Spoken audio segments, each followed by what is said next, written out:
در ولایت خرطوم عین زمان 1375 عدد مؤسسه تعلیمی فعالیت دارد که این شماره نسبت به سال تحصیلی 2022-2023 11 عدد و شماره خوانندگان باشد 23150 نفر زیاد گردیده است. با در نظر داشت مسئله بیشتر شدن این شماره و فراهم کردن شرایط مساعد تعلیم عین زمان در دوره عملی گشتن برنامه رشد اقتصادی و اجتماعی ولایت خرطوم برای سالهای 2021-2025 برنامه رشد سوهای معارف ولایت خرطوم برای سالهای 2022-2027 برنامه رشد مؤسسات تا مکتبی و تحصیلات عمومی خصوصی برای سالهای 2022-2027 و نقشه چرابینی‌ها بخشیده به جشن 35 سالگی استقلال دولتی جمهوری تاجیکستان در شهر و ناحیه‌های ولایت با دستگیری حکومت جمهوری تاجیکستان، مقامات اجرایی حکومت دولتی، صاحبکاران محلی و همکاری با شریکان رشد ساختمان انشاءات نوی ساحه با مرام ادامه دارد. طبق برنامه رشد اجتماعی اقتصادی ولایت خرطوم برای سالهای 2021-2025 برنامه رشد مؤسسات ساحه معارف ولایت خرطوم برای سالهای 2022-2027 و نقشه چرابینی‌های 35 سالگی استقلال دولتی جمهوری تاجیکستان در حدود ولایت خرطوم دوام سالهای 2023 و یک ماه سال 2024 203 عدد انشاءات‌های ساحه معارف به استفاده داده شدند. طبق نقشه چرابینی‌های برنامه رشد اجتماعی اقتصادی ولایت خرطوم برای دوره تا سال 2021-2025 در حدود ولایت باید 73 عدد انشاءات‌های ساحه معارف به استفاده داده شوند که عین زمان از شماره 73 عدد انشاءات‌های به نقشه گرفته شده 21 عددش به استفاده داده شدند. برنامه رشد مؤسسات ساحه معارف ولایت خرطوم باشد برای سال 2022-2027 مرحله یکم برای سال 2023-2024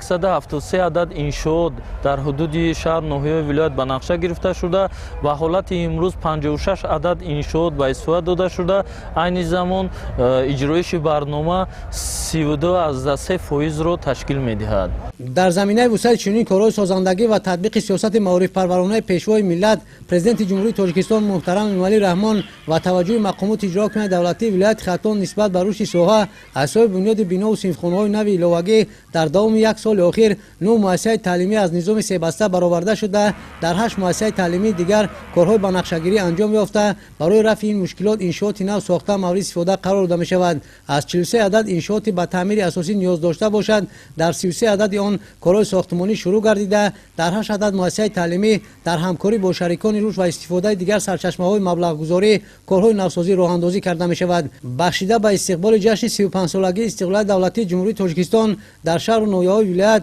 در مجموع باید برای 18936 جای نشست خوانندگان بنا و صنفخانه‌های لوگی ساخته مورد استفاده قرار داده شود که از این نقشه الکی در دوام ماه ینور سال روان برای در دو بس به تحصیل فرا گرفتن 2592 خواننده صنفخانه‌های نوی لوگی بنیاد و با شرایط ضروری به استفاده داده شده است. در دایره اجرای نقشه چرابینی‌های 35 سالگی استقلالیت دولتی جمهوری تاجیکستان باشد در حدود ولایت در مجموع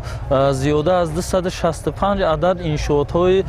ساحه معارف به نقشه گرفته شده ساختمان با مرام ادامه دارند. دوام ماه ینور سال روان در نزد 6 مؤسسه تعلیمی 54 عدد صنفخانه‌های علاوگی ساخته به استفاده داده شدند. در شهر و ناحیه‌های ولایت در اساس دستور و سپارش پرزیدنت جمهوری تاجیکستان محترم امامعلی رحمان اوید به هرچی بیشتر با مؤسسات تا مکتبی فرا گرفتن کودکان نیز چاره‌های مشخص عملی کرده می شود. عین زمان در ولایت 166 عدد مؤسسه تا مکتبی با فراگیری 19056 کودک و 1286 مرکز انکشاف کودک با فراگیری 67557 کودک فعالیت دارد که دایره فراگیری به این زینه تحصیلات نسبت به سال خوانشی 2022 زیاد گردیده است. در ساحه معارف ولایت برنامه رشد مؤسسات تا مکتبی و تحصیلات عمومی خصوصی برای سالهای 2022-2027 تطبیق می‌گردد که اساس بنیاد انشاءات نو باید دایره فراگیری کودکان با مؤسسات تا مکتبی در دوام 2 سال پیش آمد زیاد کرده شود. طبق برنامه رشد مؤسسات تا مکتبی و تحصیلات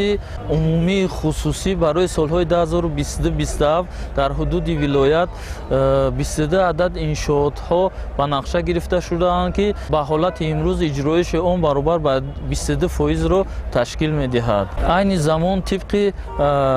нақша чорабиниҳои барномаи мазкур дар 9 шаҳру ноҳияҳои ҳудуди вилоят сохтмони муассисаҳои томактабии хусусӣ идома доранд. дар соли хониши 2022 дар ҳудуди вилоят танҳо 10 адад муассисаи таҳсилоти томактабӣ бо фарогирии 585 кӯдак фаъолият дошт. дар соли хониши 2023-2024 бошад ин шумора ба 17 адад расида фарогирии кӯдакон 1793 нафарро ташкил медиҳад ва имрӯзҳо дар шаҳру ноҳияҳои бохтар, балҷувон, қубодиён, шаҳри Тус, Данғара ва Темурмалик сохтмони 9 муассисаи томактабии хусусӣ идома дорад. طبق نقشه چرابینی مقامات اجرا حکومت دولتی انشاءات مذکور تا روز تجلیل از جشن 35 سالگی استقلال دولتی جمهوری تاجیکستان به استفاده داده شده. در این زمینه باید فراگیری کودکان با مؤسسات تا مکتبی زیاد کرده شود. برای بهتر نمودن شرایط و صفت تعلیم و تربیت در ساحه معارف ولایت در قطار عملی گشتن کانسپسیا و برنامه‌های ساحوی همزمان با دستگیری وزارت معارف و علم جمهوری تاجیکستان و ابتکار ریاست معارف مقامات اجرا حکومت دولتی در همکاری با شریکان رشد یک چند لایحه نیز تطبیق می‌گردد که در این دایره مؤسسه‌های تعلیمی با تجهیزات معاصر و اعانت لازمه تامین کرده می‌شود.